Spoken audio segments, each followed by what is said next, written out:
मैं ब्राह्मण बोल रहा हूँ। सदियों से इस आर्यावर्त को अपने योग, साधना एवं आविष्कारों द्वारा अमीट पहचान देकर भारतवर्ष को सोने का चिड़िया बनाने में मेरा अभूतपूर्व योगदान को कौन भुला सकता है। लेकिन आजकल कुछ वामपंथी विचार से संक्रमित लोग जेएनयू विश्वविद्यालय के दीवारों पर लिख रहे हैं कि ब्राह्मणों भारत छोड़ो।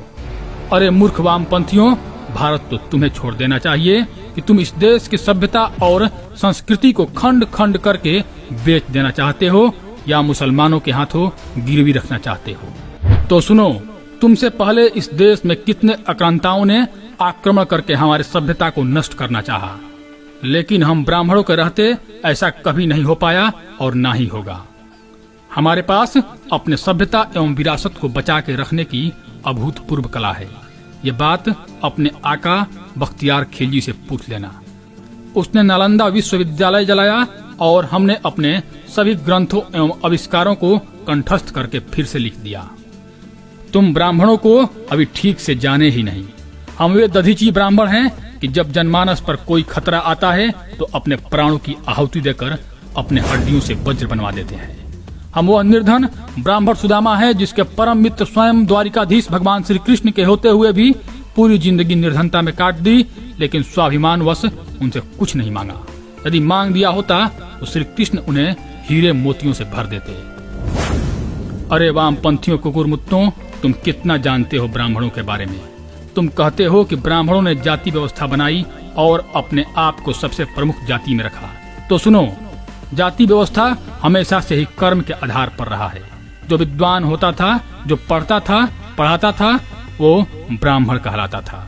गीता में भगवान कृष्ण ने अर्जुन से कहा था, चातुर्वर्ण्यम मया सृष्टम गुण कर्म विभागसः तस्य कर्तारमपि माम विद्वय कर्तारमव्ययम्। अर्थात गुण व कर्म के आधार पर मैंने ही इस सृष्टि को 4 वर्णों ब्राह्मण, क्षत्रिय, वैश्य और शूद्र में विभाजित किया है। भगवान कृष्ण तो यदुवंशी राजपूत थे, यानी दूसरे वर्ण में आते थे। यदि ग्वाला के रूप में देखा जाए तो तीसरा वर्ण। इसमें साफ लिखा है कि जातियां कर्म के आधार पर विभाजित हुई, ना कि जन्म के।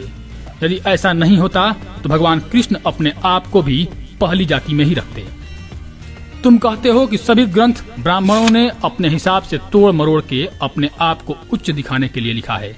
तो अत्रि, ऋषि वशिष्ठ, भृगु, बृहस्पति इत्यादि ब्राह्मण ऋषि मुनि अपने आप को ही महान बताकर भगवान क्यों नहीं बन गए? किसी दूसरे को मर्यादा पुरुषोत्तम और योगीराज बताने की क्या जरूरत थी? लेकिन ऐसा नहीं है। ब्राह्मणों ने इस समाज के लिए जिसका जितना योगदान है उसे ग्रंथों में जगह दिया, ना कि स्वयं को। यह भगवान राम और श्री कृष्ण के विचारों पर चलने वाली धरती है। यहाँ मानसिक दुर्भावना से ग्रसित बीमारू लोग आडंबर बंद कर दो। यदि समाज में शुरू से ही इतना ही छुआछूत था तो भगवान राम ने शूद्र जाति से आने वाली माता सबरी का जूठा बैर नहीं खाया होता और निषाद राज को अपना मित्र नहीं बनाया होता। ऋषि विश्वामित्र राजपूत जाति से थे और अपने त्याग और तपस्या के बल पर ब्राह्मण हो गए थे। वाल्मीकि जी, वेद व्यास जी ये चौथे वर्ण में आते थे, लेकिन तप, साधना और विद्वता प्राप्त करके पहले वर्ण में आ गए थे। और कितना उदाहरण दूं तुम्हें। जिन मनुस्मृति को तुम बात करते हो उसे लिखने वाले महाराज मनु स्वयं राजपूत जाति से थे और तुम कहते हो ब्राह्मणों ने जाति बांटकर अपने को ऊपर रख लिया। तुम्हारे हाथ नहीं कांपे दीवार पर लिखते हुए कि ब्राह्मण और बनिया भारत छोड़ो। अरे जिन बनियाओं के टैक्स के पैसे से तुम्हारा यह विश्वविद्यालय जेएनयू चल रहा है उसे ही भारत छोड़ने को बोल रहे हो। जिस प्रकार भगवान परशुराम ने उस समय के आतताई अपराधियों को दंड दिया था, वैसा ही दंड तुम वामपंथियों को देने का अब समय आ गया है। मत भूलो कि हम उन महान योद्धा भगवान परशुराम के वंशज हैं जिन्होंने पूरी पृथ्वी को अपराधियों से मुक्ति दिलाई थी और उसके बाद अपना शक्ति और तप का भाग धैर्यवान भगवान श्री राम को देकर तपस्या करने चले गए थे। इस पृथ्वी के अपराधी तुम लोग और मुसलमान हैं, जिनके अंत का अब समय आ गया है। तुम्हारे वामपंथी सोच के लोग तो कब का इस देश को आज से करीब 2500 साल पहले यूनानी आक्रमणकारी सिकंदर के हाथों बेच चुके होते, लेकिन ब्राह्मण चाणक्य ने बीच में आकर यहाँ की सभ्यता और संस्कृति को मिटने से बचा लिया और सभी छोटे छोटे राज्यों को एक छत्र के नीचे ला खा दिया, अर्थात अखंड भारत बना दिया। यदि ब्राह्मण पद के लालची होते तो चाणक्य स्वयं गद्दी पर बैठते लेकिन वे इसके योग्य एक मोर बेचने वाले के लड़के को भारतवर्ष के राजगद्दी पर बिठा दिया। हम हमेशा से ही किंग मेकर की भूमिका में रहे हैं, न कि किंग की। लेकिन जहाँ जरूरत पड़ा वहाँ राजा भी बने हैं। यह देश जब यवनों के हाथों में जा रहा था, तब हम पुष्य मित्र शुंग बनकर अपनी संस्कृति की रक्षा की। किसको निकालोगे भारत से? हम इस देश के नींव हैं। क्या किसी पेड़ का अपने जड़ के बिना अस्तित्व है? और क्या क्या बताऊं मैं अपने बारे में। मैं आर्यभट्ट, रामानुजन और बराहमिहिर जैसा विद्वान हूँ। मैं आदि शंकराचार्य हूँ, जो पूरे सनातन धर्म को एक ध्वज तले लाकर खड़ा कर देता है। मैं महारानी लक्ष्मीबाई हूँ, जिसने लड़ते लड़ते सैकड़ों अंग्रेजों का दांत खट्टा कर दिया था।